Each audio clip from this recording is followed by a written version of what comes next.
대구 요양병원 집단 감염 여파로 코로나19 하루 신규 확진자가 닷새 만에 다시 100명을 넘어섰습니다.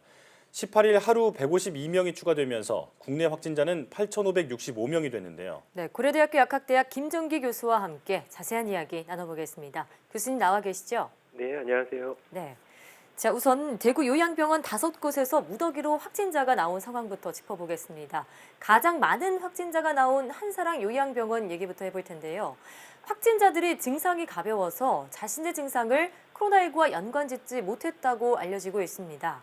자, 이처럼 증상이 약해서 자가 진단이 어려운 점, 코로나19의 특징으로 볼 수 있을까요? 최근 중국의 경우를 대상으로 한 연구 결과에 따르면 코로나19의 경우에 중증인 경우보다 경미하거나 무증상인 경우의 비율이 더 큰 걸로 분석되고 있고 네. 또 경증이나 무증상인 경우에도 전파력이 상당한 것으로 보고되고 있습니다. 네. 그래서 따라서 지금 대구 말씀하신 대구 한사랑 요양병원의 경우엔 이제 의료진이 경미한 호흡기 증상을 보였으나 이제 코로나19로 인지하지 못했다라고 얘기를 하고 있는데 이럴 가능성은 있다라고는 봅니다. 근데 지금 대구 한사랑 요양병원 같은 경우에는 타 지역도 아니고 이제 확진자가 그간 굉장히 많이 발생했던 대구 지역이다 보니까 그것도 병원 관계자, 특히 의료진이 경미한 증상을 코로나19로 간과했다라는 것은 좀 아쉬운 점이 있다라고 생각이 듭니다. 네. 이 경미한 증상 탓에 알아차리지 못했을 수도 있다라는 말씀이시군요. 자, 한사랑 요양병원 외에도 대구의 여러 요양병원에서도 확진 사례가 계속 확인되고 있습니다. 이렇게 요양병원에서 자꾸 확진 사례가 무더기로 나오는 이유 뭐라고 볼 수 있을까요? 이게 비단 요양병원이든 일반 병원이든 이게 구분하기보다는 이제 병원의 경우에 이게 제한된 공간에 다수의 사람들이 밀집해 있거든요. 그리고 그 안에서 생활을 하다 보니까 이중 감염자가 있을 경우에는 다른 곳보다는 전파가 보다 용이하게 이루어지는 그런 시설적인 특성을 가지고 있습니다. 예. 그래서 지금 계속 병원, 특히 요양병원에서 집단 감염이 발생하고 있는 상황이고요. 특히나 이 요양원이나 요양병원 같은 경우에는 기본적으로 입원하고 계시는 분들이 연령이 높고 기저질환을 가지고 있는 경우가 많거든요. 그래서 이러한 경우에는 다른 경우보다는 감염에 보다 취약하다 이렇게 볼 수 있습니다. 예. 네, 그렇군요. 자, 그런가 하면 어제 대구에서는 폐렴 증세를 보이던 17세 소년이 사망을 했습니다. 일단 최종적으로는 코로나19 음성 판정이 나왔는데 그 과정에서 좀 석연치 않은 부분이 있습니다. 총 12번의 검사 결과, 즉 사망 전날까지 받은 검사에서는 음성으로 나왔는데 사망 당일에 받은 소변 검사에서는 양성 소견이 나왔습니다. 자, 질본에서는 소변 검사 오류 가능성에 무게를 두고 있는데요. 교수님 생각은 어떠신지요? 그러니까 현재 우리나라에서 사용하고 있는 이 실시간 유전자 진단법의 정확도가 제품에 따라서 다소 차이는 있습니다만 한 95에서 98% 수준인 것으로 알려져 있거든요. 네. 근데 이 정확도는 물론 긴급 사용 승인을 하는 과정에서 신속하게 처리한 부분은 있어서 향후에 이런 정확도나 특이도에 대한 검증은 다시 필요하다고 생각은 되는데 어찌됐든 현재 알려져 있는 정확도가 95에서 98%라는 얘기는 반대로 얘기하면 2에서 5%는 오류를 발생시킬 수 있다라는 얘기입니다. 네. 그래서 이렇게 본다면 검사상의 오류일 가능성도 충분히 있다. 그러니까 배제할 수는 없다. 이렇게 보고 있고요. 그리고 과거에 이게 한두 번 검사한 게 아니라 12번 검사를 했는데 음성 판정이 나왔다라는 얘기는 이제 음성 판정에 대한 오류 가능성은 상당히 낮아 보이고 반대로 마지막 검사에서 양성이 나온 게 오히려 역으로 생각하면 그게 오류다 이렇게 얘기하는 질본의 어떤 입장에 대해서는 그럴 가능성을 완전히 배제할 수는 없습니다. 예. 자, 그런데 12번은 호흡기 검사였고요. 양성 소견이 나온 검사는 소변 검사였습니다. 혹시 호흡기 검사가 소변 검사보다 좀 더 정확도가 높다 이렇게 볼 수도 있나요? 기본적으로 지금 현재 우리나라에서 주로 하고 있는 거는 호흡기 검사거든요. 근데 중국의 사례에서 보면은 이제 소변에서도 바이러스 검출이 나오는 경우가 있다 이렇게 알려져 있어서 아마 마지막에 소변 검사를 한 것 같은데 아직까지는 이게 바이러스도 바이러스마다 약간 특이적인 경향성을 보이는 게 있습니다. 그러니까 지카 같은 경우에도 이렇게 검체 채취를 어디서 하느냐에 따라서 좀 다르고 검사 결과가 다르거든요. 그래서 지금 코로나19 같은 경우에는 지금 호흡기에서 검체를 채취하는 게 더 옳은지 아니면은 소변과 같은 데에서 검체를 채취하는 게 더 정확도가 높은지 아직 이 부분은 밝혀져 있지 않습니다. 그렇군요. 예. 자, 그리고 엑스레이상 그 소년의 폐에 여러 부위가 하얗게 변했고 또 그동안 혈액투석, 인공 심폐장치 치료를 받았다고 합니다. 폐가 하얗게 보인다면 이게 어느 정도 손상을 입었다는 뜻인가요? 이게 기본적으로 이제 CT 검사에서 폐가 하얗게 보이는 거는 이제 폐의 그 부위에 염증성 물질이 차 있다라는 의미입니다. 그래서 폐의 여러 부위가 하얗게 됐다는 얘기는 일단은 폐에서 상당 부분, 그러니까 폐렴, 즉 염수성 물질이 상당히 차 있다 이렇게 보는 게 맞습니다. 네, 염증성 증상이 나타난 것이다 말씀해 주셨는데 지난 2015년 메르스 때도 기저질환이 없는 젊은 연령층에서 환자가 나오면서 면역 과잉 반응 증상이죠. 사이토카인 폭풍이 요인으로 지적된 바 있습니다. 혹시 이번에도 이런 요인이 작용했을 것으로 추정할 수 있을까요? 그러니까 이게 최종적으로 조금 전에 이 대구 17세 학생에 대한 검사 결과가 최종적으로 음성으로 발표가 되면서 그러니까 사실 이제 오전까지만 해도 이 대구 17세 학생에 대한 사인이 어떤 것이냐를 두고선 예측이 많았었거든요. 근데 기본적으로 사인 중에 이제 다발성 장기 부전이 보였다라고 알려져 있습니다.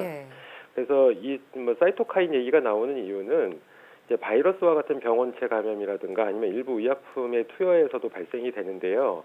이러한 경우에 면역 반응이 급속히 이루어지고 그래서 염증성 사이토카인 분비가 굉장히 많아지게 됩니다. 그래서 이런 사이토카인 분비량이 많아지게 되면 그러니까 40도가 넘는 고열이 발생을 하게 되고요.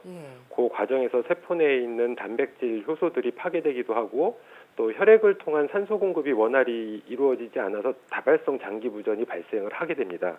그래서 이 부분 때문에 실제로 이제 대구 17세 이 학생의 경우에 사인이 사이토카인 스톰이 아니냐라는 어떤 그런 예측이 나오기도 했는데 어찌됐든 지금 코로나19에 대해서는 명확하게 사이토카인 스톰이 발생을 한다 안 한다가 아직 명확하게 밝혀져 있지는 않습니다. 근데 다만 과거에 이제 스페인 독감 같은 경우에 사후에 이제 추정을 해보니까 사이토카인 스톰이 있었다라고 추측이 되고 있고 그리고 고병원성 조류 인플루엔자나 뭐 신종플루 그리고 코로나19랑 굉장히 유사하다라고 보고 있는 사스 같은 경우에도 사이토카인 스톰이 발생한 경우가 있거든요. 특히나 지금 대구 27세 그 학생 같은 경우에 젊지 않습니까? 기저질환도 없고. 그렇죠. 사이토카인 스톰 같은 경우에는 면역력이 왕성하게 나온 어떤 부작용이거든요. 그래서 젊은 사람들이 건강한 젊은 사람들이 오히려 보다 더 사이토카인 스톰이 잘 일어난다 이렇게 알려져 있습니다. 지금 코로나19로 인한 사망이라고 볼 수는 없겠지만 그래도 사이토카인 폭풍이 요인으로 작용했을 가능성에 대해서는 문을 열고 있어야 할 것 같습니다. 자, 미 CDC 질병통제예방센터의 조사 결과 젊은 층도 안심할 수 없다 이런 연구 결과가 나왔는데 기존의 감염 치사율 위험군 범위를 확대할 필요가 있을까요?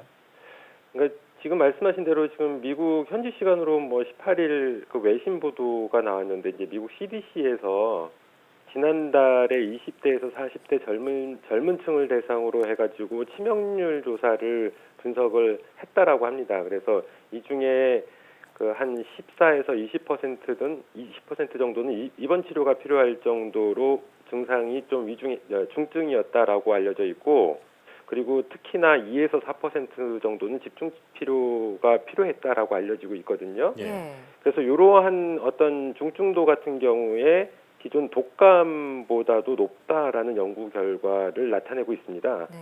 이제 그렇다라고 해도 이제 감염 치사율 고위험군 범위를 이제 젊은 층까지 확대할 필요까지는 없습니다만 기존에 우리 보건당국에서 젊은 성인은 감염돼도 큰 문제가 없다라는 입장을 내놓은 적이 있거든요.